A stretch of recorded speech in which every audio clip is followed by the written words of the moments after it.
What's up, everybody? Thralls Metal here once again. I'm Necrotic Nick. I'm Jammin John. And we have yet another album review for you, and one that I was looking forward to because I believe their last album might have been the first solo review I think I ever did on the channel. Might have been. I don't know. It was a long time ago, back in 2020, year of our COVID. Either way, today we're going over the latest offering from Green Carnation, A Dark Poem Part 1, The Shores of Melancholia. This also comes out on the 5th of September on Season of Mist Records. This band formed in 1990 in Norway.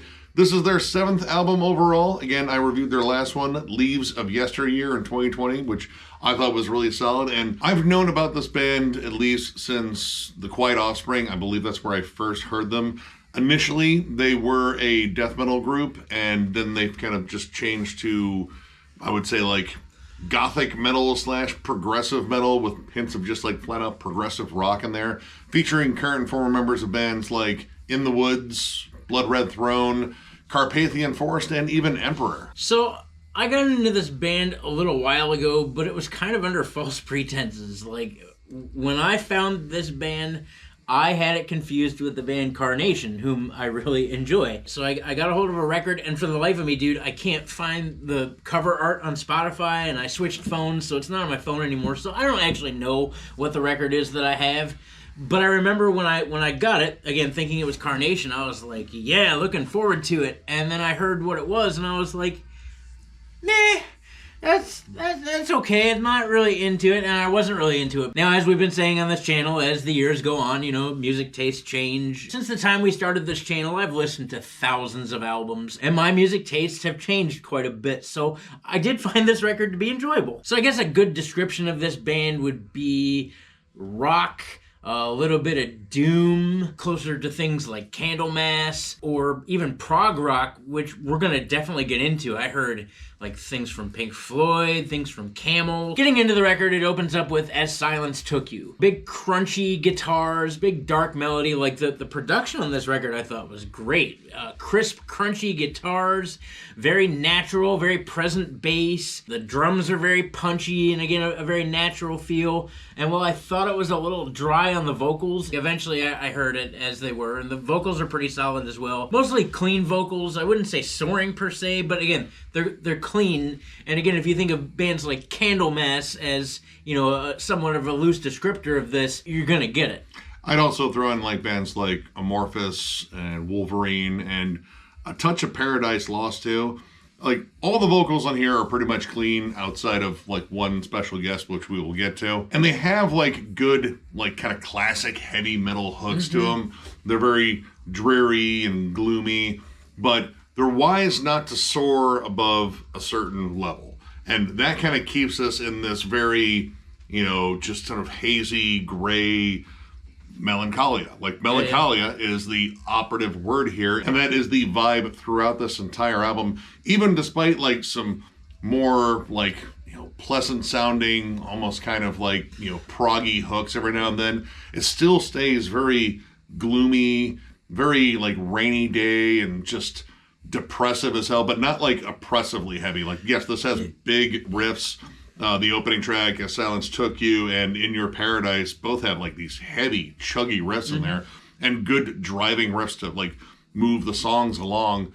But the textures, the vibe, this whole album is just kind of Bummersville, but it's Bummersville with like lots of melodic hooks. Like, this band is really excellent at crafting these excellent melodies that wouldn't sound out of place on, like a classic heavy metal album, but also would work well with like a flat out like kind of goth rock band. And the title track is a good example of that. It is extremely catchy. There's a lot of really neat lead melodies going on in there. The overall vibe of that song, it's got kind of a Rush feeling on the verse. I got Queensryche, but I mean, same sort of arena here. Great vocal harmonies. They're not overpowering by any means. And just catchy hooks. And you're going to find that throughout this record, but I thought the title track most specifically was definitely very catchy, very tuneful. Like, it kind of gets stuck in your head.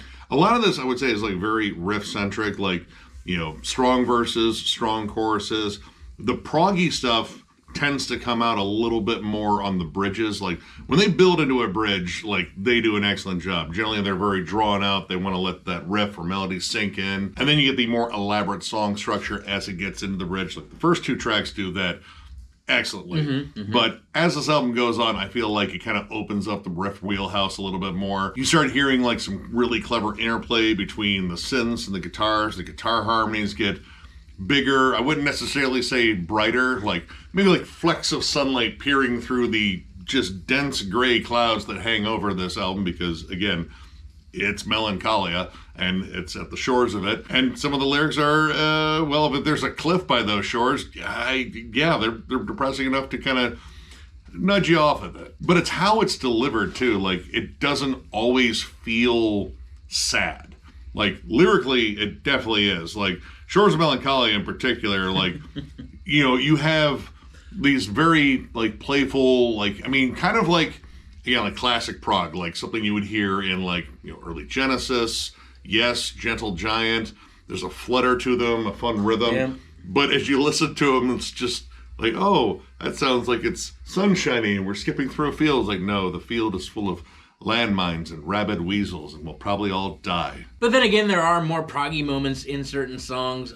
Me, My Enemy has a swagger to it. First of all, it opens up with these big, like, warbled, spacey synths, and it's almost meditative, but then it comes in with this sultry, smooth bass line and this super groovy, like, rim shot beat, and I swear to God, you could find this in a Pink Floyd song. It's got this swing to it. Again, the vibe.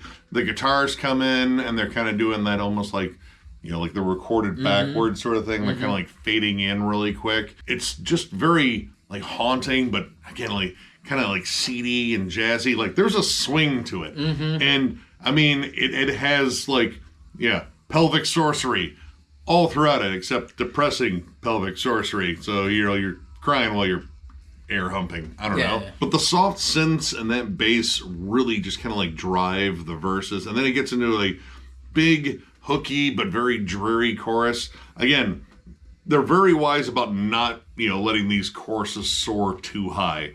And that keeps this album grounded in that kind of like darker, sullen sound. The key changes are like such a big part here because there are points where you hear in a chorus like, all right, this is the part that would definitely go up.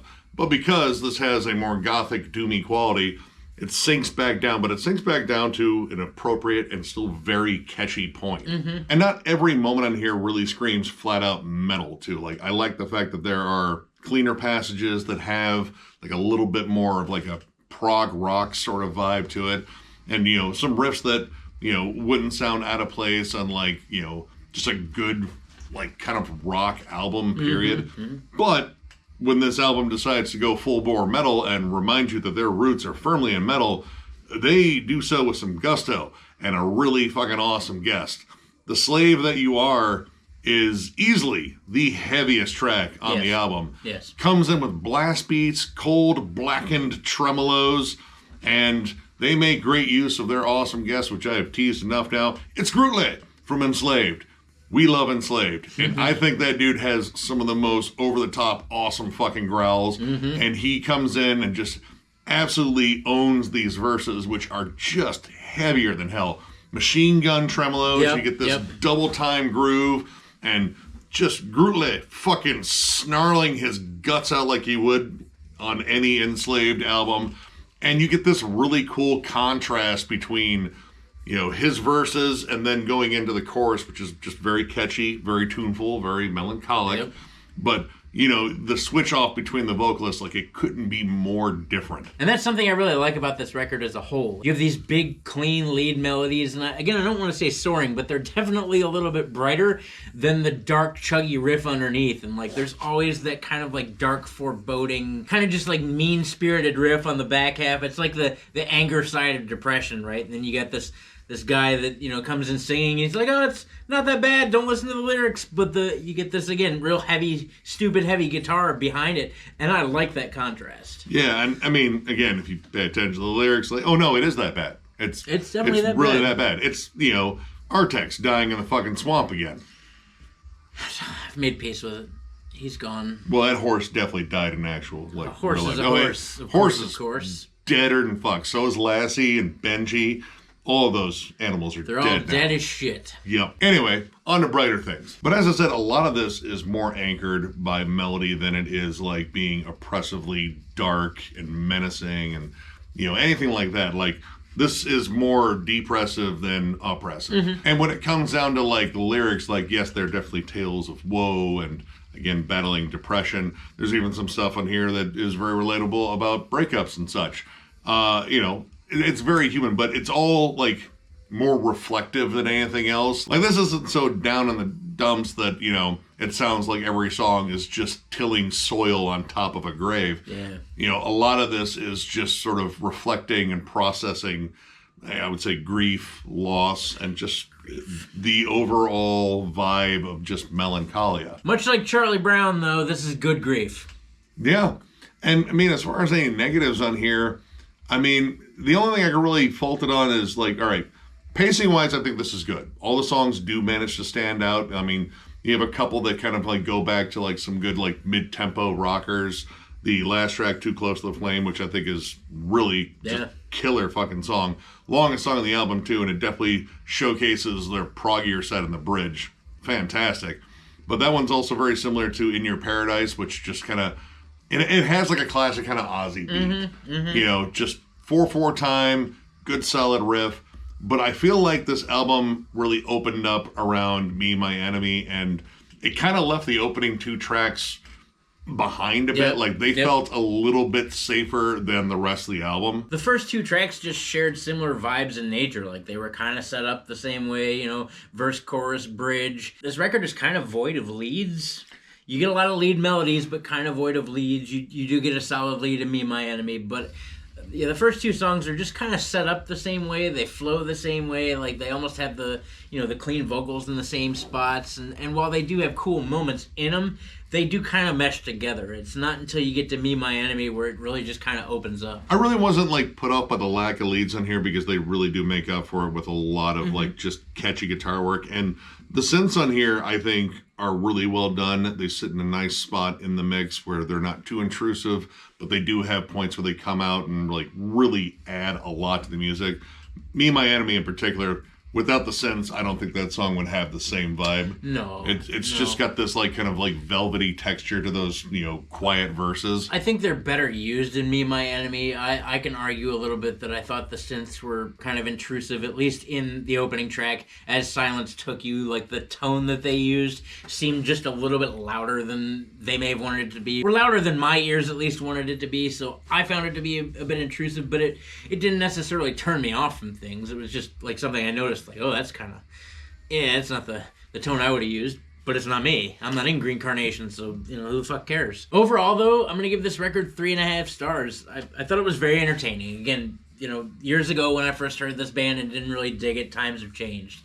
I'm now more, open to music like this. And Doom especially. Like, I've become a little bit larger of a Doom fan over the years, and, it doesn't have to be Death Doom anymore. Like, I like a good, like, downtrodden, sad record. And this record has, once again, a great contrast between pretty forlorn and downtrodden, and yet slightly more upbeat. Like, it's not, like, weepy sad all the time. Like, there's definitely some upbeat, catchy moments. Like, the riffs, while they're not overly intricate by any means, they're really solid, and they're really hefty when they need to be. And again, that contrast between a little bit lighter and a little bit darker is just pretty fucking great. Like, it really works. The songs flow very well. Dude, the bass work is solid as shit. Once you hit Me, My Enemy, and then a little bit in the title track, The Shores of Melancholia, like, you can hear it. It's definitely really good. Like, these are all very talented musicians. Again, I thought it flowed really well. And while leads don't often appear, the lead melodies that they have are really catchy. Like, it's just very well done. I enjoyed it.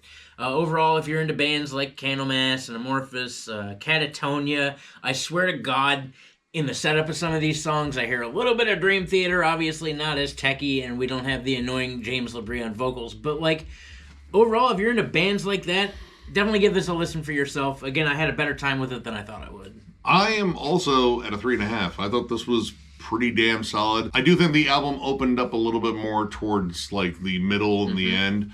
But, I thought all the songs were well written. They all had good, solid hooks, solid riffs, and that pervasive, melancholic vibe throughout. I think it really worked. And, You know, maybe it's something with the title, you know, At the Shores of Melancholia. Maybe this is just the point where we're dipping our toes before, you know, the overwhelming waves of melancholia just absolutely crush us. Poseidon's outhouse. Oh, yeah. This is only part one here. Right. So, who knows? But I like the composition. Again, the Candlemas meets like Paradise Lost and Amorphous and stuff like that. It really works in here.